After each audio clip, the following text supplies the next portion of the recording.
If you're struggling to get clients as a photographer, I have bad news. It's probably not your work, and it's not your gear, and it's definitely not that the market is way too saturated. The truth is that most photographers just don't know how to sell themselves. I have been doing freelance photography for 8 years, and it has allowed me pursue a career as a full-time athlete and to study for 5 years without taking a single loan. But I have been there, struggling to get clients. You take amazing photos, but still no one is booking. You post on Instagram, maybe even do some paid ads, but still crickets. But the good news is that you don't need thousands of followers. All you need is the right approach. And in this video, I'm breaking down a simple 4-step system that will help you book consistent clients, whether you're just starting out or if you're trying to scale up your side hustle. Step number 1,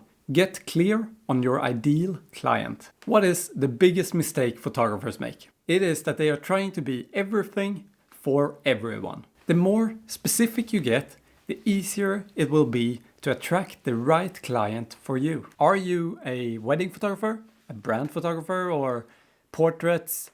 Whatever it is, pick one niche and own it. So I want you to think of it like this. How many photographers do you think there are out there? Millions, right? So trying to compete with all of them is just a recipe for disaster. However, if you decide to narrow down and go into a subsection within photography and one niche, say for example that you're diving into becoming the best photographer within museum photography. So I saw an ad the other day here in Gothenburg that they were looking for a photographer to document all the inventory for the museums here in Gothenburg. And for this specific job, you needed to have experience of doing this exact thing. And it got me thinking that there can't really be that many photographers in Sweden with that specific knowledge. And that is exactly the point that I'm trying to get across here. Because when you go into a niche that is much smaller, you will be able to position yourself as a professional within that niche, and you will be able to position yourself as the expert. Because then when a museum needs images of their inventory, you will be the go-to guy for that specific job. So what are the actionable steps that you can take? First of all, write down who your ideal client is. Write as much as you possibly can and create an avatar. So where do they hang out? What problems do they need solved? And how can you help them solve that problems? What are their pain points? Where do they live? What gender? What age? All of that stuff. Just try to create an avatar that is as specified as possible. And we're going to get back to this avatar later on in the video. But for now, just create the avatar and let's move on to step number 2. And that is to build a portfolio that sells. You need to have a portfolio with good images, but this doesn't mean that you need a portfolio with images from past clients. But it does mean that you need images in your portfolio that represents the kind of work your ideal client wants to see. Because your portfolio is your proof of your skill. However, I don't want you to think of your portfolio like I know you are right now.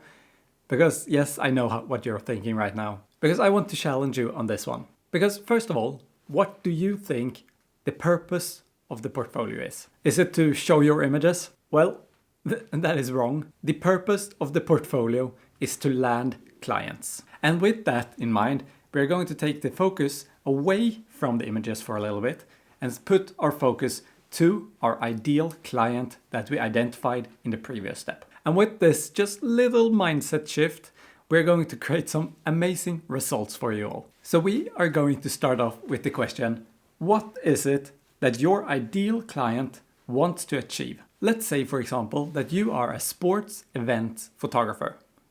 Then what is it that your client wants to achieve? A few different things, right? But they probably want to attract more clients to their next events so that they get more signups for that event. Then the next question is, how can your photography help them achieve that goal? Well, they can use your images in their marketing. So if you have done work before for a similar client and you have results from that client that your images were used in this ad and it attracted this many new participants for the next event, that is amazing information to put in your portfolio. Or another example might be that the participants in the event that you photographed, they were allowed to take those images, post it on their own Instagram. Then you can make a small case study, look how many of the participants used your images from that event, and then add together all the followers that they have. So let's say, for example, that 50 people use the images that you shot from that event, and that they have roughly 300 followers each. Then just take 50 times 300. Then you get that around 15,000 people could have seen the images that you shot for that event, meaning that your images helped market the event to 15,000 more people. So if you have this kind of information, make sure to add it in your portfolio, because this shows that you understand what it is that your ideal client wants to achieve. Because you need to understand that you are not hired just to take images, you are hired to market their event. So what does this mean for you? What can you actually do? Well, use the avatar that you created in step 1 and ask yourself, what is it that this person wants to achieve? And then ask yourself, how can I help them achieve this goal? The next step is just to share how you can do that in your portfolio. And I know a lot of you are thinking right now, but I don't have any previous clients. How am I supposed to do this? Well, my answer to that is work for free, do spec shoots, and get the results that you need in your portfolio. So in your portfolio, you need good images and you need proof. So go out and get that. And you need to understand that working for free is not working for free. It's still an exchange of value. But rather than the value being that you get a monetary, in the early stages, you get the compensation that, well, first of all, images that you can show in your portfolio. And second of all, you get results that you also can put in your portfolio. And now that you have done the 2 first steps, it is finally time to start looking for those first paying clients. And when you're just starting out, you only have 2 good options, in my opinion. And the first one is to go to your warm leads and ask them if they need any work. And this is people that you know, it could be family and friends, it could be work colleagues, whatever it is people that you know.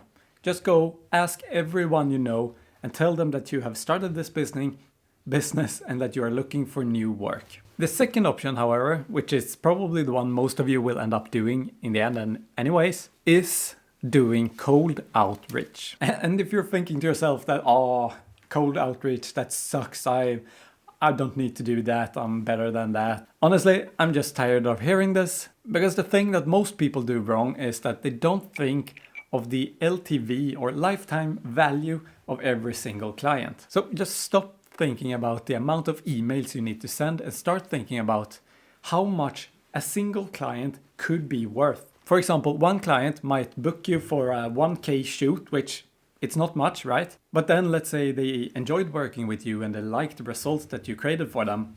So they come back the year after, and this year they instead have a budget of 3K. So you do that project as well. And then the year after that, they come back once again and they come back with a 10K project. And then on top of that, they also recommend you to other people.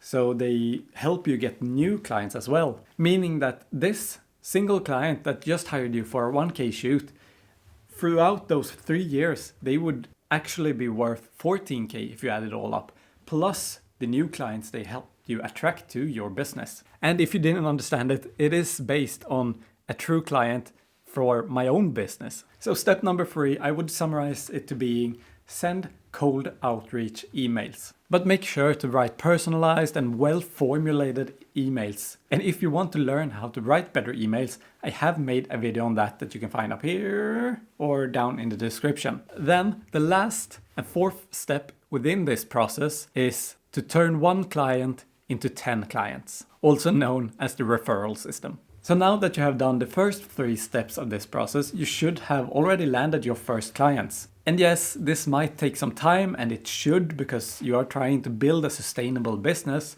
so let it take time. But you need to understand that step 3 is not the last step in the process, because in this 4th step is where we start to make the big money and where you are able to scale up your photography business. And that is through referrals. Because the easiest client to get is the one referred to you by someone else. And the best part of this is that it is actually quite simple. And here is how you do it. Step number 1 is to deliver an amazing experience for your client and customer. Because every single referral that I have ever gotten has been because they have enjoyed working with me.